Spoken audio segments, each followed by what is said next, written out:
नमस्कार दोस्तों, कैसे हो आप सब। मेरा नाम है विजय कुमार और आप देख रहे हैं कॉमिक्स पिटारा चैनल को।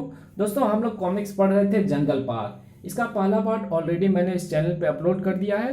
अगर आपने नहीं देखा है तो पहले जा करके देखिए, तभी आप कॉमिक्स के पूरे कैरेक्टर को अच्छे से पहचान पाएंगे और आगे की कहानी आपको अच्छे से समझ में आएगी। इस कॉमिक्स के पहले पार्ट में मैंने इस कॉमिक्स को 25 पेज तक कवर कर दिया था। अब इस अगले पार्ट में इसके आगे की कहानी शुरू करते हैं। दुश्मन तेजी से गिरते हैं, अशांति मुंह के बल गिरती है।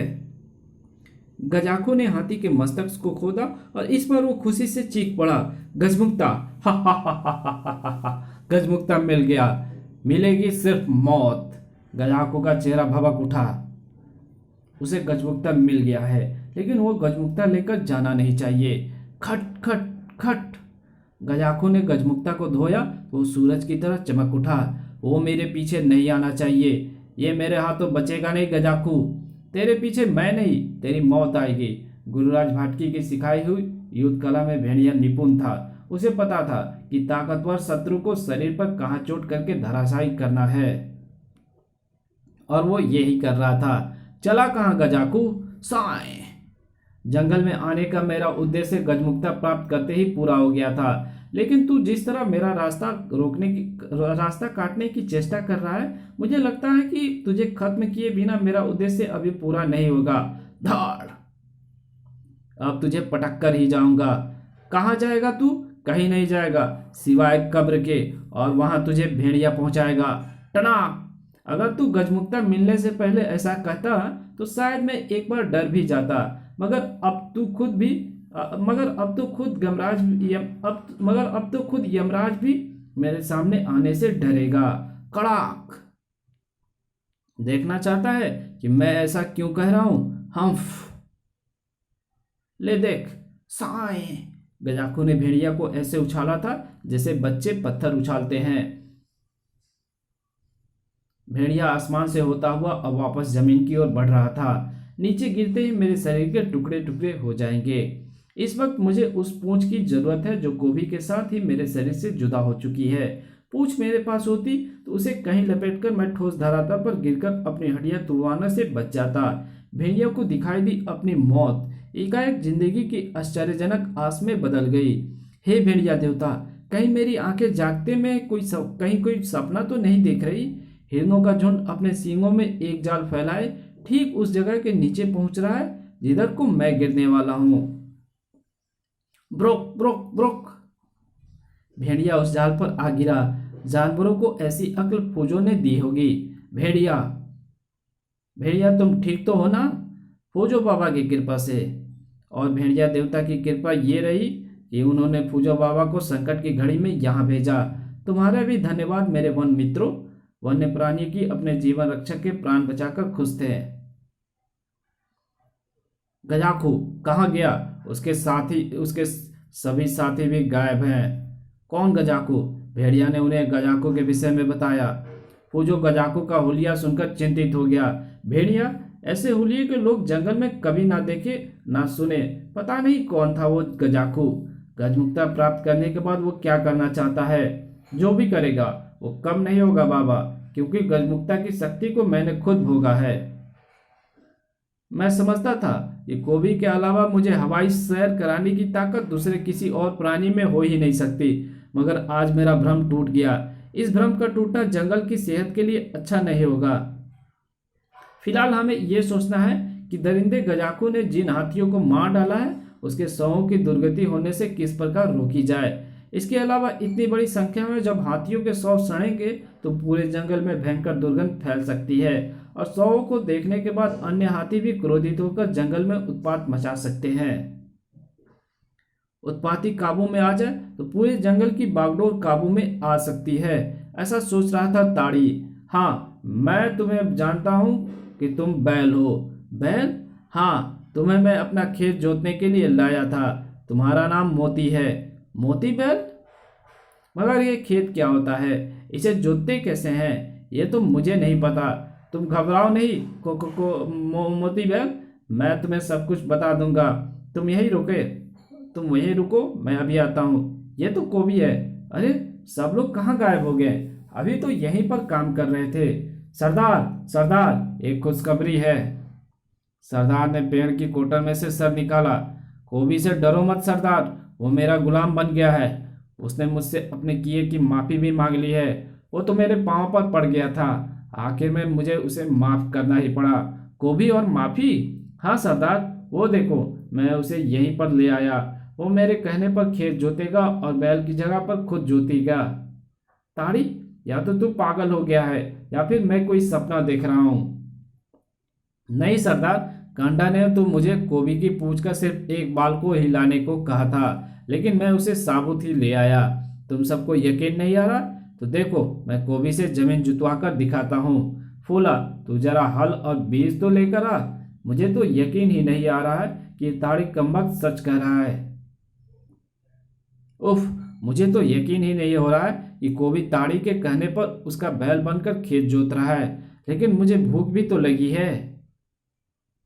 हिक हिक, शाबाश, वाह, मोती बैल, पूरी जमीन आज ही जोत देंगे और कटहल के पेड़ के बीज भी आज ही डाल देंगे। खेत जोतने के बाद मैं तुझे खल भूसा और बिनौला खाने को दूंगा। यकीन नहीं होता, बात तो गले से नहीं उतर रही। चल मेरे को भी, टिक टिक टिक। कांडा, आप क्या कहता है? लचीकी किसकी? क्यों सरदार, अब तो लचीकी का विवाह मुझसे ही होगा ना? हाँ। नहीं सरदार, झोपड़ियां बनाने के लिए लकड़ियां खत्म हो गई है, तो और पेड़ काटो। पेड़ काटने की क्या जरूरत है सरदार? अब तो कोई भी पेड़ उखाड़ कर ढेर लगा देगा। मोती, जरा दो चार पेड़ तो उखाड़ देना। मोती? हम्फ, दो चार या 8-10। कड़ाक। ताड़ी कोबी को मोती क्यों कर रहा है? लो सरदार, हमारे आदमी सुबह से शाम तक एक ही पेड़ काट पाते, इसने एक झटके में 4 पेड़ उखाड़ दिए। इसे भूख लगी थी। सरदार, ये मेरा इतना कहना मानने लगा है कि मैं इसे जो कुछ भी दूंगा ये चुपचाप खा लेगा। ले मोती बहन, तुझे भूख लगी थी ना? ले खा। मुझे याद क्यों नहीं आ रहा है कि इससे पहले मैंने ऐसे फीके स्वाद की चीज कब खाई थी। पच पच। मोती बहन, फिलहाल मैं तुझे यहाँ खूंटे से बांध देता हूँ। कहीं तू इधर उधर चला गया तो मैं तुझे कहाँ ढूंढूंगा? मगर मुझे तो याद नहीं पड़ता कि मैं पहले भी कहीं इधर उधर चला गया था। मुझे याद क्यों नहीं पड़ रहा? तारी के चेहरे पर विजयी भाव थे। कंडा, तब तो तुम्हें यकीन नहीं हुआ था कि वो बाल कोबी की पूंछ का है, मगर अब इस बात के लिए मत कहना कि ये बाल कोबी की पूंछ का नहीं है। इस बात पर मुझे यकीन हो गया है कि ये बाल कोबी की पूंछ का है, लेकिन इस बात का मुझे यकीन नहीं हो रहा है कि कोबी जैसा भयंकर, महाशक्तिशाली, खुखार जंगल का देवता इसका गुलाम बन गया है और ताड़ी ने उसे खूंटे से भी बांध दिया है। इस रहस्य का पता लगाने के लिए मुझे रात का इंतजार करना होगा। सरदार, जरा सोचो, कोबी जैसी शक्ति हमारी गुलाम है। हम जंगल में जो चाहे वो कर सकते हैं। जंगल पर हमारा राज चलना चाहिए। हर कोई राज मांगता है। शेरदंत, शेरनक, शेराकू को चाहिए ये 2 चीजें, और इनकी यहां पर कोई कमी नहीं है। खचाक साय घर। शेराकू को यहाँ अभी बहुत सारे शेर चीतों की गंध मिल रही है। देखो, एक ये रहा यहाँ छिपा बैठा है। शेराकू ने शेर को ऐसे दबोचा जैसे कसाई हलाल करने से पहले मुर्गे को दबोचता है। जंगल के राजा बौखला गए थे। शाबाश शाबाश, इनके पंजों के नाखून तोड़ दो, हथौड़ा मारकर दांत झाड़ दो। प्रतिरक्षा में शेर हिंसक उठे। ओह बहादुर शेर, ये रही तेरी बहादुरी जमीन पर। हा हा हा हा हा। शेराकू ने जमीन पर पटक कर उसकी रीढ़ तोड़ दी थी। शेर निरीह बकरियां बन गए। पहले जिनके आगमन पर जंगल में खलबली मच जाती थी, अब उन्हीं में वैसी खलबली और बौखलाहट मच गई थी। जंगल की सीमा तोड़कर शेर कबीला की ओर निकल आए। अरे इतने सारे शेर, जंगल में आग लग गई है क्या? ये सब बौखलाए हुए हैं, ये हमला कर रहे हैं। मैं इन्हें हमला नहीं करने दूंगा। भेड़िया, सब लोग अपने अपने घरों में जाओ। घर दूर रहो, मुझे जंगल में मची इस अफरा तफरी का कारण जानने दो। ठक। कारण बड़ा विवश था। एक और पशु सनार, इनके पंजे काट इनके पंजे काट डाले गए हैं, दांत बेरहमी से तोड़ डाले गए हैं। कोई उस पर झपट पड़ा। उसने शायद झाड़ियों में खड़े भेड़िया को शेर समझा था, मगर वो भेड़िया निकला। ओह, तो तुम हो इस खूनी उत्पात की वजह? वजह वो नहीं, मैं हूं। मेरी आदेश पर ये लोग काम कर रहे हैं, और किसी की इतनी मजाल नहीं हो सकती कि कोई सैराकू के लड़ाकुओं पर हाथ उठा दे। शेरों की गर्दन मैं मुर्गे की गर्दनों की तरह तोड़ता हूं, इसलिए मुझे सैराकू कहते हैं।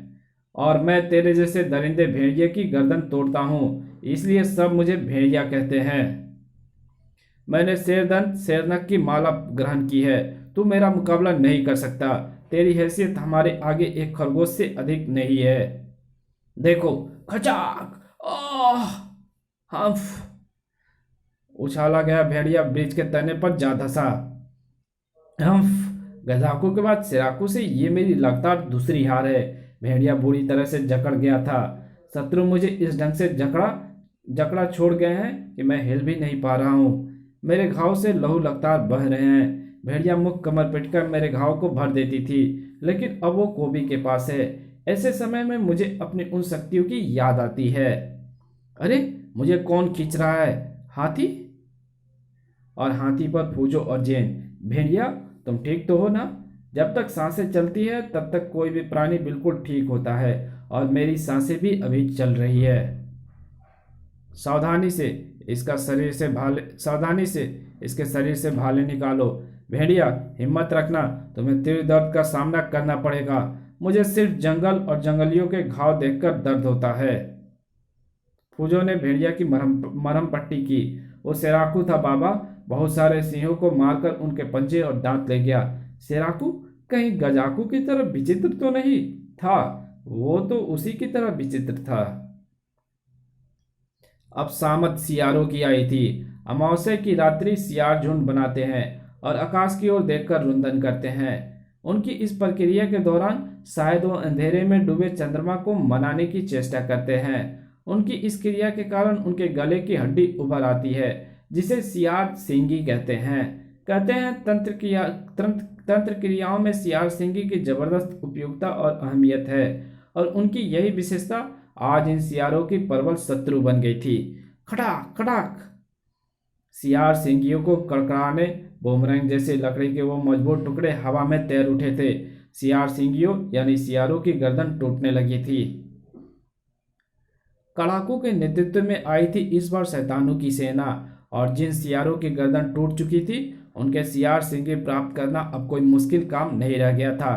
कड़ाकू को मिल गई बहुत सारी सियार सिंगियां। सम्राट हड्डल बहुत खुश होगा, इन सबको इकट्ठा कर लो। कड़ाकू, तुमने खूब तोड़ी बेजुबान जानवरों की हड्डियां, अब भेड़िया तोड़ेगा तुम्हारी गर्दन। साए साए। तोड़ते सिर्फ हम हैं। हाँ, हड्डी सियार की भी हो सकती है और तेरे जैसे किसी इंसान की भी। अरे बच गया, अब नहीं बचेगा। तुम शैतानों की फौज एक के बाद एक निकल रही है, और जंगल में खून की नदियां बह रही है। कहाँ से आ रहे हो तुम और कहाँ जा रहे हो? उफ, फिर बच गया, मगर मैं नहीं बचा। कम से कम अपने जैसे हथियारों से बचना तो मुझे आना ही चाहिए, लेकिन छोड़ूंगा इसे भी नहीं। उसकी हड्डियां कड़ाक करके छोड़ूंगा। आ गई कड़ाक की आवाज। कड़ाक, मगर ये तो मेरे आदमी की हड्डी टूटने की आवाज है, जो मुझे बचाने मेरे सामने आ गया। कड़ाकू ने एक मुट्ठी में सियार सिंगी को भींचा। अब मेरे एक हाथ में सियार सिंगी, जिसकी तंत्र क्रिया बेजोड़ है, और दूसरे में है मेरी कड़ाक शक्ति। तेरा नाम तो मुझे पता चल चुका है भेड़िया। अब मैं इसे तेरा नाम लेकर फेंकूंगा तो ये तेरे कई हड्डियां कड़ाक किए बिना वापस नहीं लौटेगी। भेड़िया तेरी कड़ाक हो। हा हा हा हा हा हा। इस बार भेड़िया कड़ाक की कड़ाक शक्ति से बच नहीं सका। ओह, कड़ाक से बचने की जो समय सीमा मेरी निगाह ने निर्धारित की थी उसमें चूक कैसे हो गई। मगर कड़ाकू केवल एक हड्डी चटकाने नहीं आया था, कड़ाकू ने उसमें सिंगार सिंगी की अद्भुत तंत्र शक्ति भी भर दी थी। उफ, एक बार फिर चूक हो गई। नहीं, घुरीराज भाटकी ने शत्रु के शस्त्रों पर कड़ी निगाह रखने का जो प्रशिक्षण दिया था उसमें मुझे लगता तीसरी दफा चूक नहीं हो सकती। कड़ाक, और फिर कराक शक्ति बार बार अपने आप मुझ पर प्रहार कैसे कर रही है? कहीं इसमें किसी तंत्र का प्रयोग तो नहीं? उफ, अगर यह शक्ति मुझसे बार बार ऐसे ही आकर टकराती रही तो मेरी एक एक हड्डी को चूड़ा बना देगी। अगर ये तंत्र शक्ति का कमाल है तो तंत्र शक्ति को बेअसर करने का एक ही कारगर तरीका हो सकता है, और वो कि ये एक बार और इस शक्ति को मैं खुद से टकराने दूं। हम्फ, उफ, उसके बाद मैं खुद को बेसुध या मरा जाहिर करूं।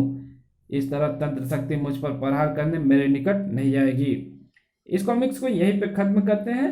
इसका लास्ट पार्ट हम देखेंगे इसके नेक्स्ट पार्ट में। तब तक के लिए बाय, और प्लीज़ लास्ट पार्ट जरूर देखिएगा जो कि मेरे ही चैनल पे अपलोड आपको मिलेगी। तो मिलते हैं एक और नए कॉमिक्स में, तब तक के लिए बाय।